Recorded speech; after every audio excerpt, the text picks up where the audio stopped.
quiero que abramos nuestras Biblias en Hebreos, el capítulo 13. Hebreos capítulo 13, hermanos, versículos del 1 hasta el 6. Romanos 13, capítulos 1 hasta el 6. Hebreos, gracias. Hebreos 13, versículos 1 hasta el 6. Todavía no, ahora les invito a que se pongan de pie. Por ahora, ténganlo ahí abierto. Gracias. Y vamos a recordar un poco, porque aquí en este capítulo el escritor bíblico va concluyendo esta epístola, esta carta. Es como un epílogo y va aquí resumiendo todo lo que él ha enseñado en los capítulos anteriores para luego llevarnos a cosas prácticas, a cosas concretas. Y recordemos que esta carta fue escrita a una comunidad de creyentes judíos que habían tomado la decisión de seguir a Cristo, pero por causa de esto estaban siendo perseguidos, estaban siendo rechazados, padeciendo prisiones y sufrimientos.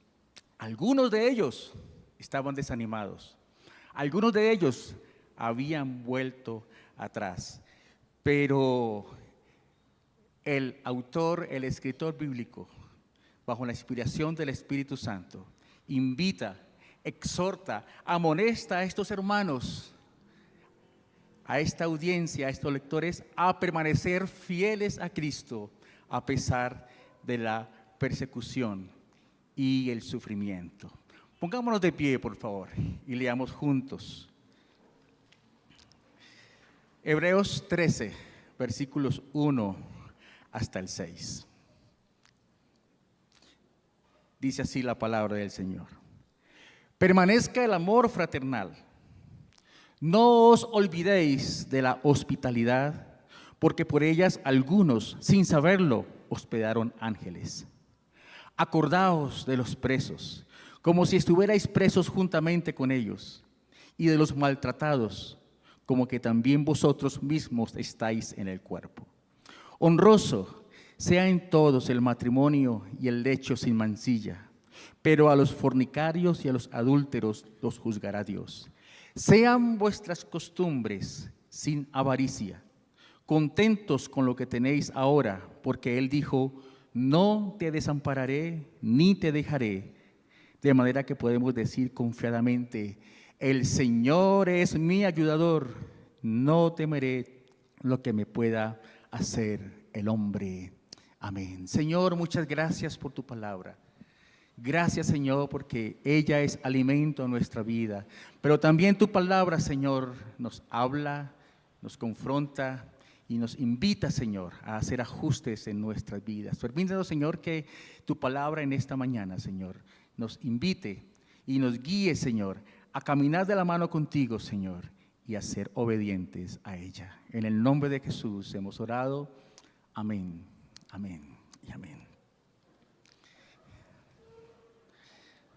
Y haciendo un poco un recuento de los capítulos anteriores, hemos visto que podríamos dividir la epístola en 4 secciones. La primera sección iría del capítulo 1 al capítulo 6, donde se presenta a Cristo como supremo.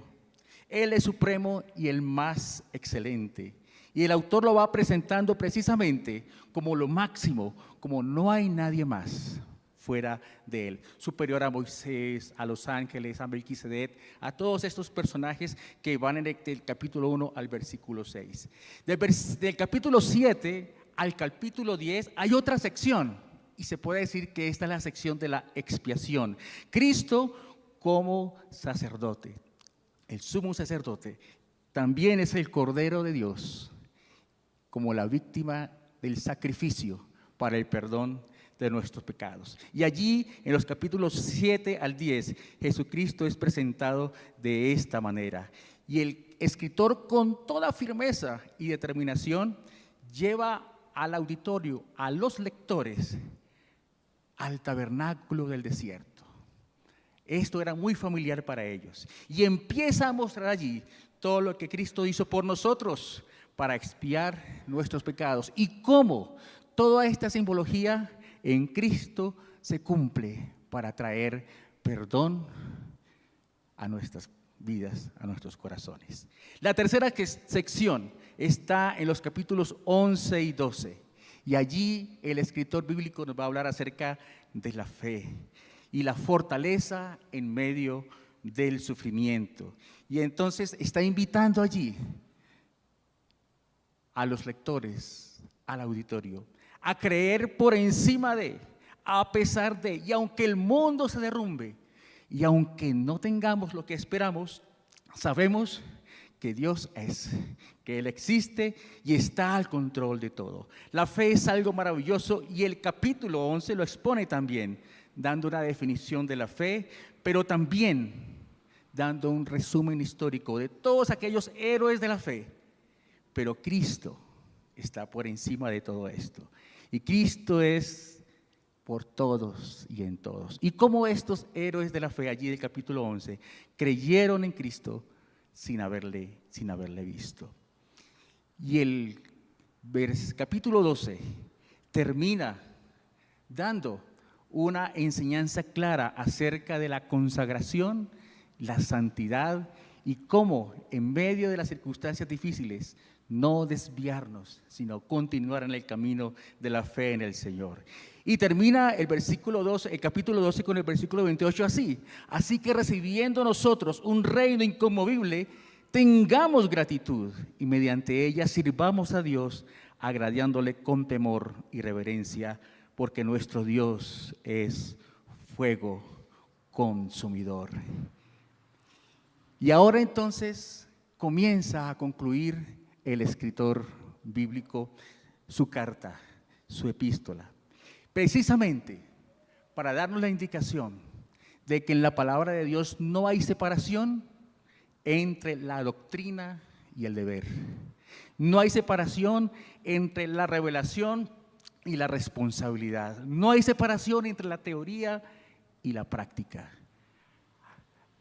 Después de dar todas estas instrucciones doctrinales, empieza aquí concluyendo en el capítulo 13, dando unas instrucciones prácticas. El autor nos va a llevar a una serie de exhortaciones, amonestaciones y llamados para que como iglesia coloquemos en práctica todo lo que ya hemos sido enseñados, con aspectos puntuales y concretos en la vivencia de la vida cristiana. Así que en este capítulo 13, versículos 1 al 6, vamos a ver lo que implica el amor fraternal. Implicaciones del amor fraternal, y lo he dividido en dos secciones. Los versículos 1 al 3, el servicio a los demás, y los versículos 4 al 6, la vida personal. Y el versículo 1 es muy fácil de aprender. ¿Qué dice? Eso, ¿lo podemos decir de memoria? Permanezca el amor fraternal. Es uno de esos versículos que son cortos, concluyentes, definitivos, claros y directos. Permanezca el amor fraternal. Y esta sección lo he llamado así. Primera sección de los versículos 1 al 3, servicio a los demás. El versículo anterior nos ha invitado a contemplar esa patria inconmovible, ese lugar inconmovible, ese reino inconmovible, ¿cierto? Y allí nos invita a servir al Señor, teniendo presente, estando convencidos de esta realidad. Pero ahora el capítulo 13 nos aterriza. El capítulo 13 en este versículo entonces nos va a hablar de que no debemos quedarnos en la contemplación, sino que este reino inconmovible se vive aquí en la realidad de la vida. Permanezca el amor fraternal. Y el amor no se vive aislado, el amor no se vive retirados o lejos de la comunidad. el amor se vive en medio de la comunidad de fe. Y esto es lo que el autor, el escritor, nos está diciendo. Ahora, esta expresión es fuerte, porque la palabra en el original permanezca es un presente continuo. Está diciendo, continúen permaneciendo, no dejen de caer, no se debiliten, no disminuyan en el amor fraternal. Continúen, perseveren sin desmayar en el amor fraternal. No es simplemente la expresión, practíquenlo de vez en cuando, ocasionalmente, eventualmente. Las circunstancias que vivía la comunidad de fe inicial, los primeros lectores, el primer auditorio, vivían en momentos de dificultad. Y ellos, en medio de esa situación, el amor fraternal los mantenía unidos para seguir adelante. Permanezca no puede ser un tema de una casualidad o de un momento particular, sino de algo permanente, continuo, constante. También tiene que ver con los hermanos de la familia, los hermanos de sangre. Poco se habla de la fraternidad familiar, de casa, pero la fraternidad aquí en la comunidad se mide también en la fraternidad familiar con nuestra familia de sangre, porque muchas de las situaciones que vivimos en casa, en familia, las reflejamos aquí en la comunidad de fe. Y a veces esas situaciones difíciles, esos malos comportamientos que suceden en casa, las traemos aquí y van a afectar también nuestra relación y nuestra vivencia como comunidad de fe. Pero el Señor nos está diciendo en esta palabra que mi deber, nuestro deber, independientemente de lo que quiera o no quiera la otra persona, es amar. Es mi responsabilidad. No que el otro tenga que hacer algo por mí, sino yo qué debo hacer por el otro. Si yo tomé la iniciativa de estar aquí en medio de esta comunidad, mi deber es también unirme al cariño, al afecto de los otros. No me importa si alguien no me saludó o me miró mal, o me acerqué a alguien y no tuve la misma respuesta. Hermanos, a veces las situaciones de casa, los conflictos familiares nos han afectado tanto y nos dan tanta prevención que en la situación de la comunidad de fe se revelan estas situaciones. Hay que tener cuidado para que estas situaciones de dolor que se levantan en nuestros hogares, entonces no se presenten aquí en nuestra comunidad, en el trato con los demás hermanos en la fe. Debemos estar alerta y tener cuidado de esto, porque si no, hago daño y afecto a los demás.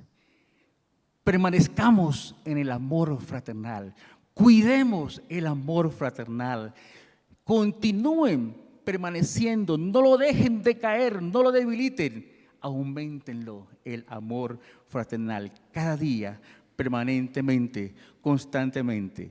Amados hermanos, nuestra vida cristiana, nuestro caminar en el Señor, se refleja mientras estamos aquí en esta vida real. Y no se limita solamente aquí en nuestra iglesia o se limita aquí en el culto. Se va a notar en el tiempo en que estamos afuera y compartamos con nuestra familia también de casa. Permanezcamos, no dejemos de caer, no lo debilitemos, cultivemos constantemente el amor fraternal.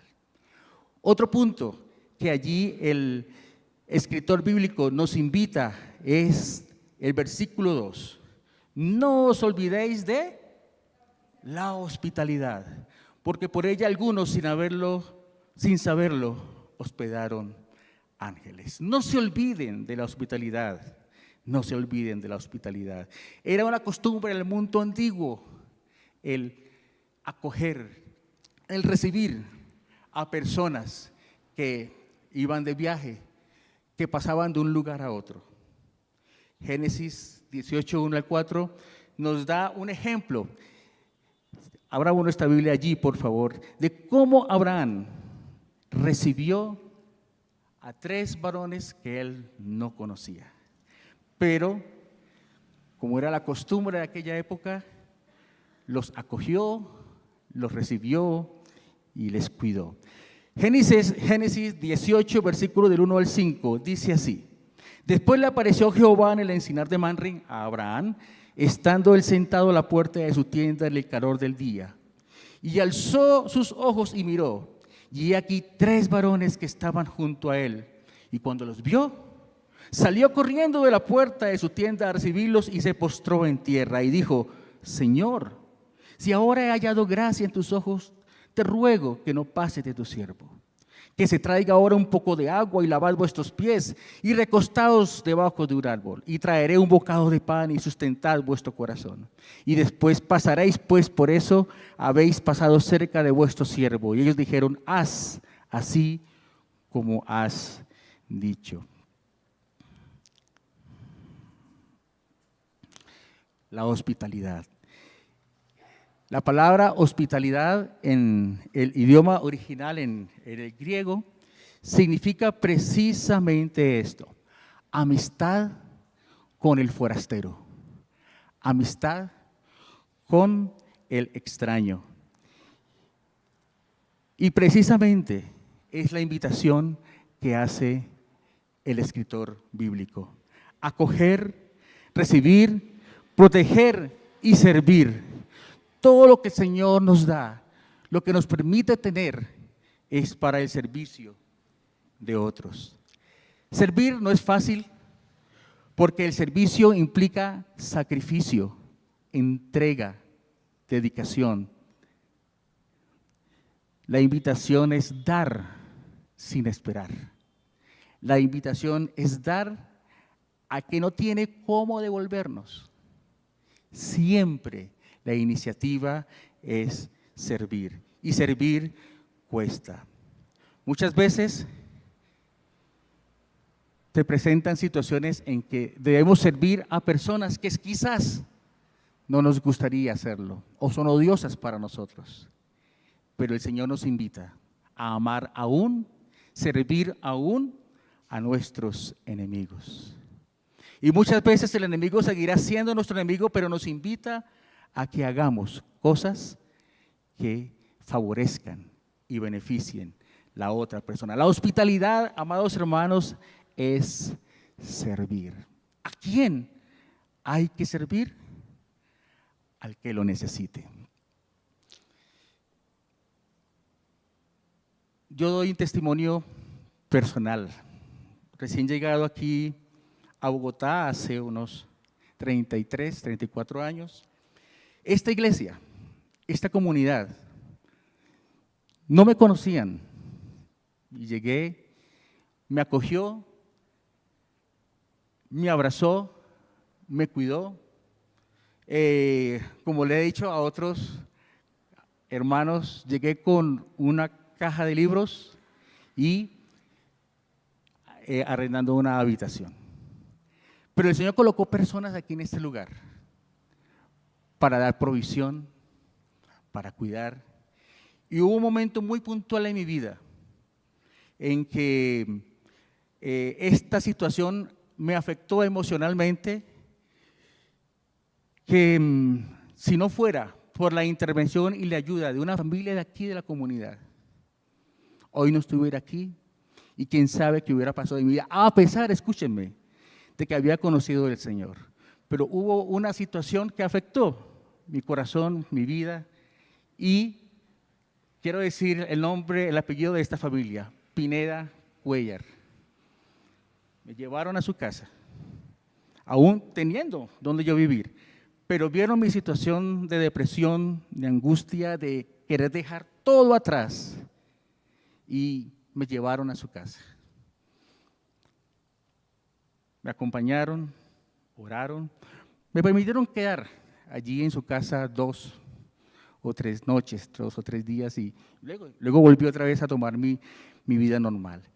Pero esta familia tuvo un cuidado especial y practicaron esto, la hospitalidad. A veces pensamos, hermanos, que seguramente, claro, hoy vivimos tiempos de inseguridad, hoy vivimos tiempos difíciles que de pronto abrir nuestra casa nos cuesta a un desconocido. Pero aún en la misma comunidad podemos escuchar de mujeres, de hombres que están pasando dificultades de angustia, de depresión, aún queriendo volver atrás en su vida cristiana, en su fe. Pero ¿cómo poder acompañarles? ¿Cómo poder abrir nuestras puertas para dar una palabra de consejo? Para acompañar en un momento definitivo de su vida. Y eso puede cambiar la historia de esa persona. Hospitalidad. No se olviden de la hospitalidad, amada iglesia. Y seguramente usted conoce de mujeres, de hombres, de jóvenes que pueden estar pasando una situación difícil. Pero una palabra de consejo, una palabra de consuelo, una palabra de ayuda puede hacer la diferencia. Si alguien necesita de pasar una noche o 2 noches, no tiene dónde, pero quizás seguramente no podríamos hacerlo por cualquier situación, que podamos de pronto nosotros decir, mira, toma esto para que puedas pasar tu noche en algún lugar de la ciudad y no pasar a la intemperie o pasar en la calle. Debemos tener un corazón hospitalario. Si alguien necesita, hagamos el esfuerzo. Si en nuestras manos está en pagar un lugar donde pueda ser hospedado 1 o 2 noches, procuremos hacerlo. Pero que nuestro corazón sea un corazón generoso, un corazón dadivoso, un corazón que cuida del forastero, del extranjero, del que está, del que necesita ayuda. El versículo 3 nos dice: acuérdense de los presos como si ustedes estuvieran presos con ellos. Esta era la experiencia del primer siglo, de la primera iglesia, hermanos. Los cristianos eran perseguidos y llevados a la cárcel, eran asesinados, allí eran torturados. Pero la iglesia, cuando sabían de que sus líderes, sabían de que aquellos que estaban evangelizando, iban de un lugar a otro y eran perseguidos o presos, oraban por ellos. Ustedes recuerdan la experiencia de Hechos 12, cuando Pedro fue echado a la cárcel. ¿Qué hacía la iglesia? Oraba, estaba orando por él. ¿Y qué pasó en la experiencia de Pedro en la cárcel? Fue liberado. El Señor envió un ángel y abrió las puertas de ese lugar y salió. ¿Y a dónde fue Pedro inicialmente? Donde él sabía que la iglesia se reunía para orar, donde él sabía que estaban los creyentes allí para congregarse. Y allí fue recibido con sorpresa. No estaban sorprendidos porque, ¿cómo así? El Señor contestó la oración y sí, Pedro fue liberado. Pero había una iglesia allí que estaba orando y al salir Pedro le cuidó allí.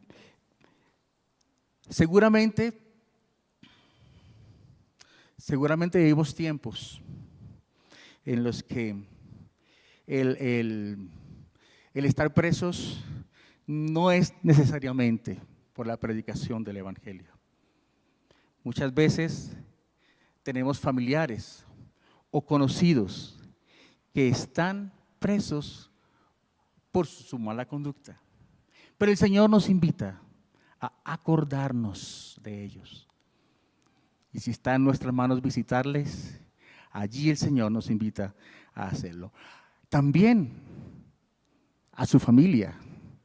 Si conocemos de alguien en esta situación, acercarnos para acompañarles, traer provisión, consolarles y darles fortaleza en medio de esos momentos difíciles. Que el Señor nos ayude a tener corazones con este sentimiento de acercarnos a las personas en esta situación. no solamente estar presos tras las rejas de una cárcel. Vivimos circunstancias y momentos en que la gente vive presa de su soledad, presa de sus angustias, presa de sus adicciones, presa de sus malas decisiones. Y es allí donde nosotros podemos ser usados por el Señor para que esas personas conozcan del Evangelio del Señor Jesucristo y experimenten la libertad que solamente el Señor puede dar. Debemos sufrir con los que sufren, llorar con los que lloran, estar en los zapatos de la otra persona, ponerse de acuerdo con la otra persona en medio de su angustia, de su dolor. Nos debe doler la situación de la otra persona, en medio de su desgracia, en medio de su pérdida. Muchas veces nos sentimos impotentes ante tanta necesidad. Sin embargo, hermanos, en el corazón no olvidemos que una forma de mirar hacia afuera, de ganar a otros para Cristo, es sufrir con ellos, llorar con ellos, acompañarles, levantarles y si está en nuestras manos proveer recursos para ellos, hacerlo. Como iglesia estamos llamados y es lo que el escritor bíblico está invitando, exhortándonos en esta mañana. Después de la teoría, después de tanta doctrina, después de darnos convicciones fuertes para seguir adelante, ahora hay que vivir la vida en el Señor de esta manera práctica. Ahora vamos entonces al versículo 4 y el apóstol ya entonces, el escritor bíblico, el autor de esta carta, ya pasa de el amar a los demás, el de estar acompañando a los demás, de poder entonces ser solidarios con los demás, para hablar de la vida personal de cada creyente. Es como si se metiera a la casa, a lo más íntimo de cada persona, de cada hogar. Y es donde nos habla allí, honroso, versículo 4, honroso sea en todos el matrimonio y el lecho sin mancilla. Es decir, exaltemos, valoremos, demos honra a ese regalo que el Señor nos ha dado, de compartir la vida, de vivir la vida con la persona que el Señor nos ha regalado, con nuestro esposo, con nuestra esposa. ¿Y cómo entonces el respeto, el valor, la honra hacia la otra persona se haga notoria en esta relación? Y está hablando allí, honremos, exaltemos, demos exaltación al matrimonio. No demos lugar, hermanos, al adulterio, no demos lugar a la infidelidad, no demos lugar a la deslealtad, no demos lugar al maltrato, no demos lugar al irrespeto en nuestro matrimonio, en nuestra vida de pareja. Honroso, honremos, valoremos, démosle dignidad, démosle el lugar que le corresponde a la relación de pareja que el Señor nos ha regalado. No manchemos, no contaminemos, no dañemos, no arruinemos nuestra relación matrimonial. Nuestra cultura desconoce totalmente la vida de familia, el diseño de Dios, y va a querer cada vez más desfigurar el diseño de Dios para la familia. Pero como cristianos estamos llamados a darle el lugar, el honor que corresponde a nuestro matrimonio, a la pureza de la relación, a la pureza de la relación matrimonial, a la pureza de la relación sexual, al disfrute que el Señor nos llama a tener como pareja, como matrimonio. Es allí donde entonces el escritor bíblico nos está diciendo, honren, honren, honren el matrimonio y el lecho sin contaminación y el lecho sin deshonra y el lecho no dañado, no adulterado. El Señor nos está invitando a esto. Aunque vivimos tiempos en que la sociedad busca destruir el matrimonio, hermanos, como iglesia debemos levantarnos y ser testimonio al mundo de que el diseño de Dios es lo que Él ha dado como propósito santo y claro para una sociedad que realmente quiere exaltar los valores del Señor, los valores de la palabra, los valores santos.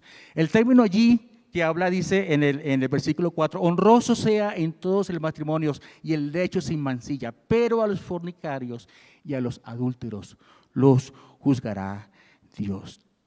La palabra en el original para fornicación allí significa todo tipo de desviación sexual, de conductas sexuales aberrantes, indignas, que destruyen, que no traen consideración a la otra persona, que irrespetan, que degradan a la otra persona. Eso se refiere cuando dice la palabra fornicación. Y eso es lo que el Señor quiere que en nuestra vida de pareja, de matrimonio, sea apartado, sea quitado todo eso, porque hermanos, continuamente estamos expuestos, nuestros sentidos, nuestros ojos, estamos expuestos constantemente a desviaciones del propósito de Dios, a la degradación del diseño de Dios como familia, como pareja, como esposo. Así que, hermanos, les animo y les invito a que nuestras conductas como pareja sean conductas que traigan consideración, que exalten, que bendigan, que traigan dignidad a nuestro esposo y esposa y que juntos nos levantemos para dar gloria a Dios allí en nuestra vida de pareja y de familia. Lo que el escritor bíblico está diciendo, miren, la vida cristiana, si ustedes se consideran seguidores de Jesús, de que la obra de Cristo está completa en ustedes, la vida cristiana comienza en casa, comienza desde nuestro hogar. ¿Cómo es nuestra relación de pareja, hermanos? Yo me incluyo allí. ¿Cómo es mi relación de pareja? ¿Cómo es nuestro trato como parejas?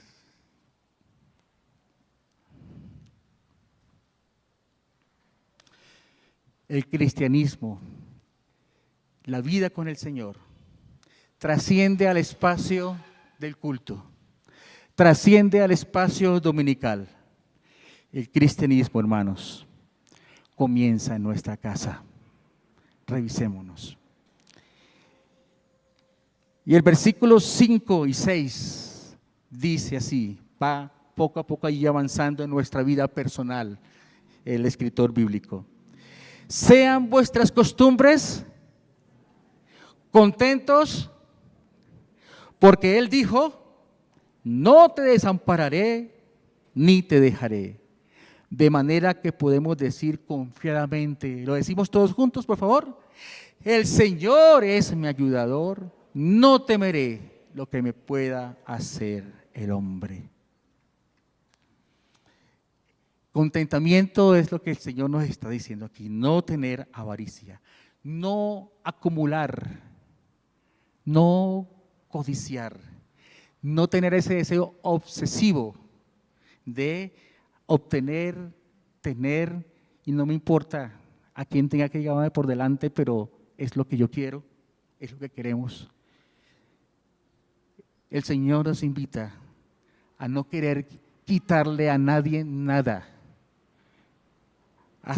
a estar contento con lo que el Señor nos da. Y el Señor nos da para bendecir a otros, hermanos. El Señor nos da para servir a otros. El Señor nos da para amar a otros. Y nos invita a que disfrutemos con lo que tenemos, con lo que Él nos da. No nos está diciendo que debemos ser conformistas, que no. Gracias al Señor porque nos ha dado capacidades, salud para emprender, salud para trabajar, salud para proyectarnos a cosas grandes. Claro que sí, pero estar contentos con lo que el Señor nos ha dado. Que nada me lleve a destruir.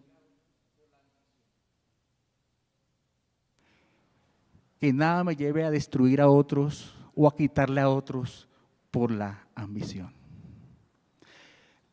Seguramente nos recordará esta frase el domingo pasado cuando el pastor Raúl nos predicaba.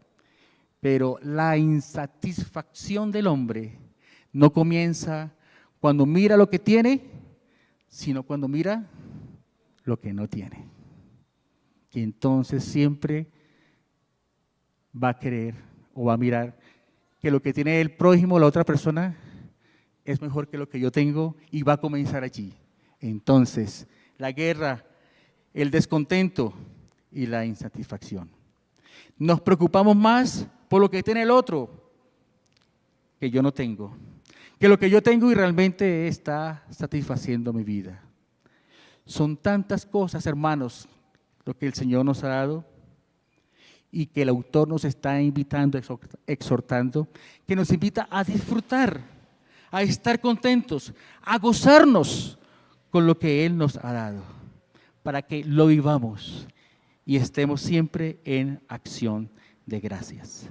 Porque el Señor te dijo, no te desampararé y no te dejaré. El Señor es mi ayudador, no temeré lo que me pueda hacer el hombre. Seguramente anhelamos muchas cosas, hermanos. Quisiéramos tener muchas cosas. Quisiéramos alcanzar muchas cosas. Y gloria a Dios, porque el Señor nos ha dado la capacidad para hacerlo. Pero que eso no nos robe la paz, no nos robe la salud, no nos robe el gozo de disfrutar lo que el Señor, poco o mucho, nos ha dado. Este texto está basado en la experiencia de Josué, el capítulo 1. Vayamos allí, por favor. Josué, capítulo 1, cuando a Josué le corresponde tomar el lugar de Moisés. Y entonces le dice el Señor, el versículo 5, nadie te podrá hacer frente en todos los días de tu vida. Como estuve con Moisés, estaré contigo. No te dejaré ni te desampararé. ¿Cuántos lo creen? Es la promesa del Señor para tu vida y para mi vida hoy.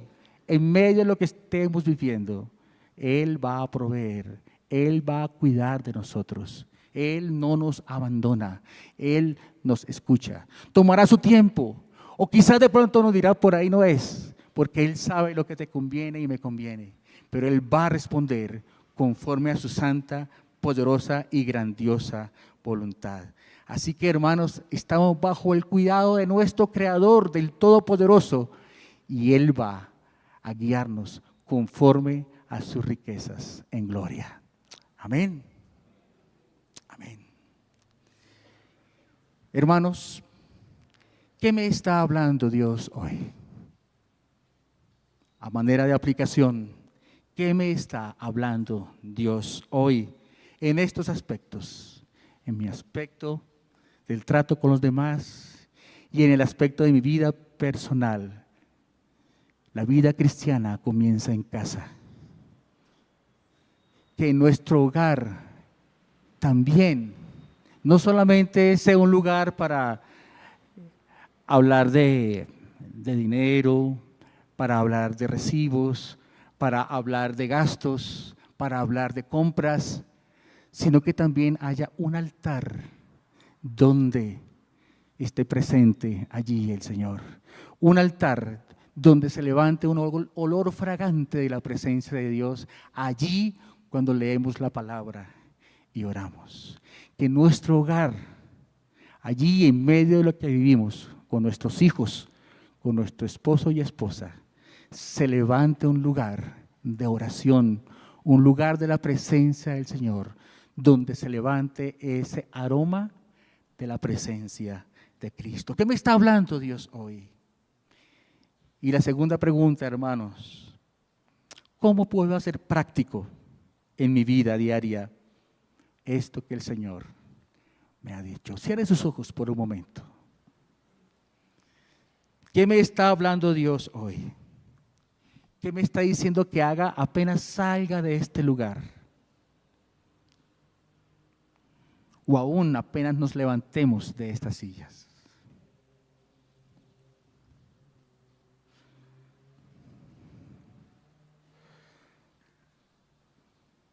¿Cómo lo puedo hacer práctico en mi vida diaria? No solamente es la enseñanza, la doctrina, la teoría, sino de qué manera concreta y puntual puedo hacer que el amor fraternal aquí en la comunidad y en mi familia no se debilite, no decaiga, sino que permanezca, que se levante y que continuamente cuide de este amor. Que en medio de la angustia, del dolor, de la pérdida, podamos también unirnos al dolor de otros, a identificarnos con el dolor de otros, a colocarnos en los zapatos de otros, para identificarnos con su desgracia, con su sufrimiento. No esperando que alguien me busque, no esperando que alguien se acerque. Yo, tú, mi amado hermano o hermana de esta iglesia El Encuentro, tomemos la iniciativa de poder entonces acercarnos a otros y mostrar a Cristo de esta manera.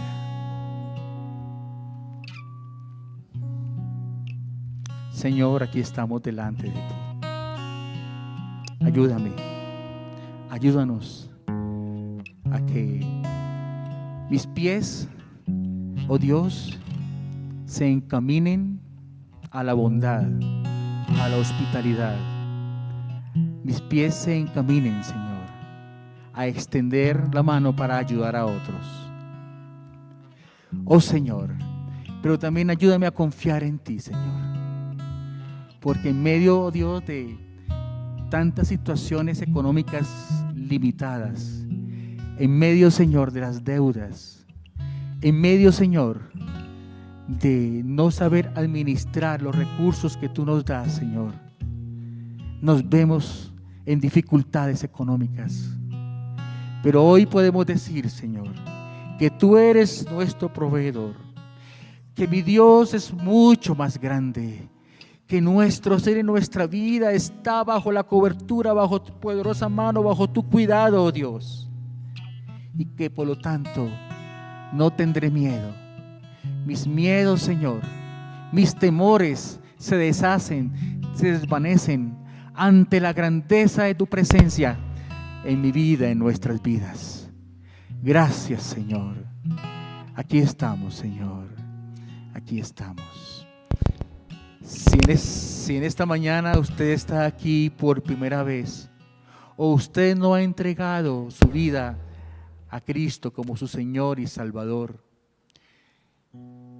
yo quiero invitarle a que haga esta oración, reconociendo que usted necesita del perdón, de la intervención de Dios en su vida. Repita conmigo estas palabras. Señor Jesucristo, hoy reconozco que te necesito, que mi vida sin ti se muere, que mi vida sin ti está perdida. Hoy reconozco que soy pecador y que tú moriste en la cruz por mis pecados, por mi maldad, por mi rebelión. Hoy abro mi corazón a ti y quiero que tú seas el Señor, el Salvador, el Libertador, el Redentor, el amor de mi vida. Y poder hoy, Señor, caminar contigo. Inscríbeme en el libro de la vida, para cuando tú me llames a tu presencia, yo pueda decir: aquí estoy, Señor, presente, y entrar en la vida eterna, Señor. Gracias, Señor.